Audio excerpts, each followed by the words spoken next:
Hey guys, welcome back sa Kavango Diaries. My name is Kuray and for today's video, i-explore naman natin tong infotainment settings natin. So ito yung mga features na most likely dapat alam na ng Kavango owners. Pero kung medyo tamad ka magbasa ng manual at wala kang time mag-explore, para sa itong video na to. Kaya tara.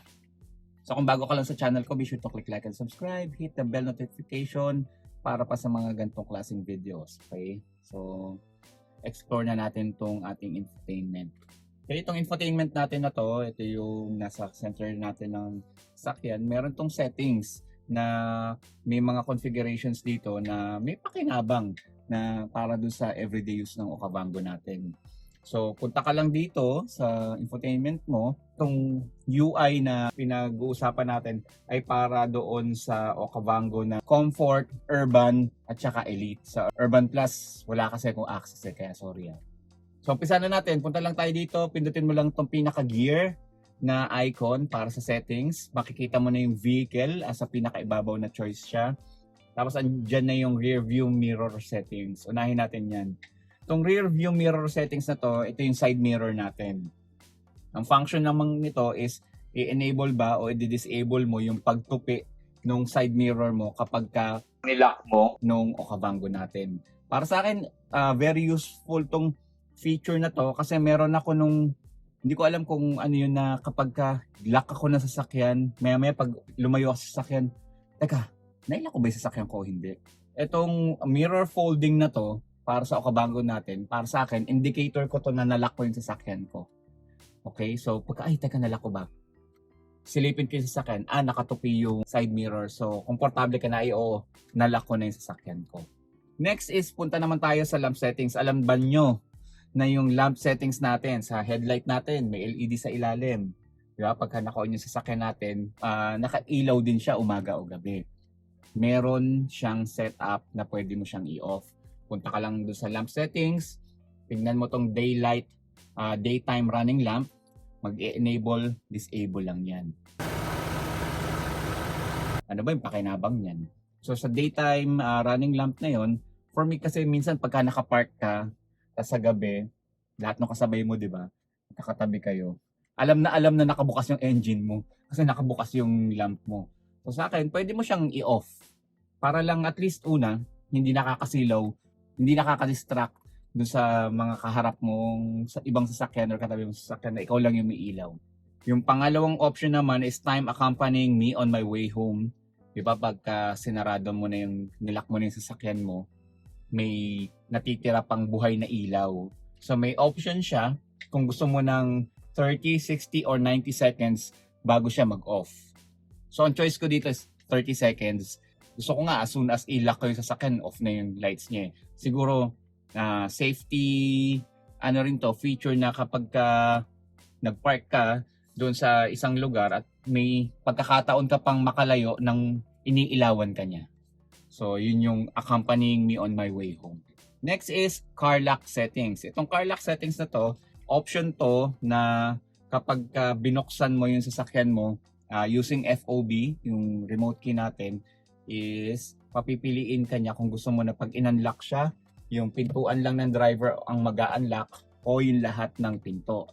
Para sa akin, safety feature pa rin siya na ang setup ko o ang pinipili ko is driver door unlock.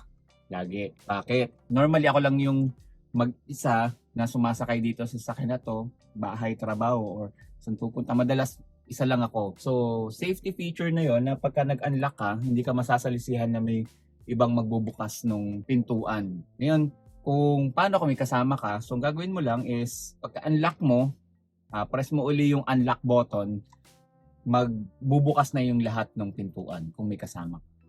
So, sa akin, mas option ko na i-set up siya na driver door unlock lang. Actually, kahit buksan ko tong pintuan na to, nakasakay na ako pag binuksan ko yung pintuan na to, natitira na naka-lock yung ibang pinto. For example, di ba, may mga budol-budol na, ay kuya, may something sa kabilang side ng sasakyan mo, ikaw naman lalabas ka, sisilipin mo, and then sasalisihan ka na bubuksan yung pintuan ng blind side mo. So, para maiwasan yun, itong option na to yung ginagamit ko.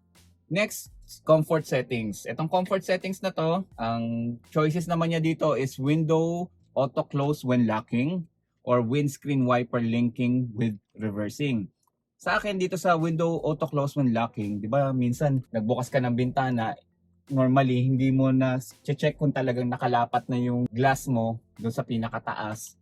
And as a result, pagbaba ka ng sasakyan mo, pag nag-lock ka, may tendency na mag-go horn o bubusin yung sasakyan or magbe-blink yung light niya. Ini-indicate niya na either nakabukas pa yung bintana or may nakabukas pang pinto. Ngayon, para maiwasan yung pagbusina or pag-blink niya ng light sa mga ganong pagkakataon, sa akin, ino-auto close ko na yung bintana para pag nilock ko yung pinto, lahat ng bukas na bintana ko, sasarado niya na. Ang reason na lang na magpopot-pot siya o magbubusina siya is kapag ka may hindi nakalapat na pintuan, yun, hindi nakasara ng maayos. So useful yun para sa katulad kong makakalimutan na minsan, halimbawa, may kinuha ka doon or may pinasingaw ka lang ng konti, nakalimutan mo na isara, yun yung para sa akin, naka-enabled siya. Pangalawa dito yung windscreen wiper.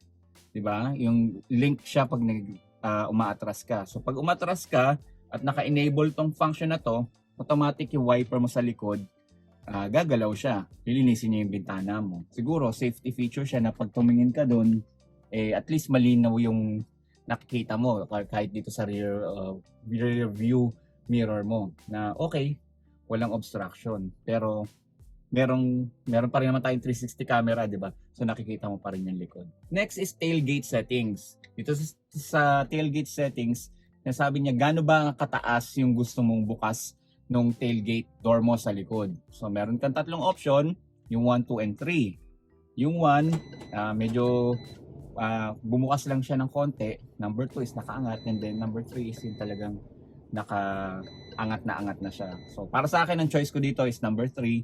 Kasi sa number 2, tumatama yung noo ko dun sa pintuan, safety na feature sa akin. Maybe, yung purpose din nito is yung sa mga merong mabababang garahe na pag umangat yung pintuan mo, is hindi siya tatama. Hindi mo siya accidenting tatamaan. So may option ka kung gaano kataas lang yung gusto mong opening nung tailgate mo. Next is yung reminder type. Kanina napag-usapan natin na yung lamp and horn, pag hindi na isara yung pintuan or yung bintana, tutunog siya. Dito may choice siya ng tutunog ba yung busina na may kasamang ilaw o ilaw lang. Para sa akin, ang ginagamit ko dito yung ilaw at busina para siguradong makukuha yung attention ko na isa sa dalawa na yon ay hindi nakasara ng maayos. Pero dahil nakasetup na sa akin kanina, nagsasarado yung bintana ko pagka nila ko siya, pag bumusina at umilaw to, ang sasabihin na lang siya sa akin na, oy, may bukas pang pintuan. Ito namang feature na to, ang tawag naman dito smart coasting. Scroll ka lang sa ilalim ng reminder type, makikita mo na agad yung smart coasting, tapos meron siyang setup ng enable-disabled. Ano ba yung smart coasting? At a certain speed, pagka na-reach mo yon, tapos tatanggalin mo yung paa mo sa accelerator ng sasakyan, may makikita kang coaching icon na kulay green na nag-i-indicate activated siya. At the same time, yung RPM ng sasakyan mo nagzi-zero. Nag-kick in na yung hybrid technology ng sasakyan. Yung battery power na ang nagte-take over para i-push yung sasakyan natin ng forward. And then kapag nag-low na yung energy nun, magre-resume ulit na mag-turn on yung engine mo, makikita mo yon, mawawala yung icon noong smart coasting na kotse. At the same time, aakyat yung RPM ng engine mo. Yun. That's it. Yun yung mga unang settings natin dito pagdating sa vehicle na sana may natutunan kayo. So kung may natutunan kayo, comment kayo dito sa ating comment section. Ano yung paborito nyong setup dito at bakit? Pagkwentuhan natin yan sa comment section. Siyempre, kung bago ka lang, like and subscribe ka dito sa channel na to. Follow mo na rin ako sa aking mga social media accounts. Mag-join ka na rin dun sa The Jilly Okavango official Facebook group. Yun. So PM ka lang sa akin, i-add ka doon para updated ka sa mga balitang related sa Okavango natin at sa Jilly. Again, thank you so much for watching. Sana may natutunan kayo and I'll see you next time. Peace.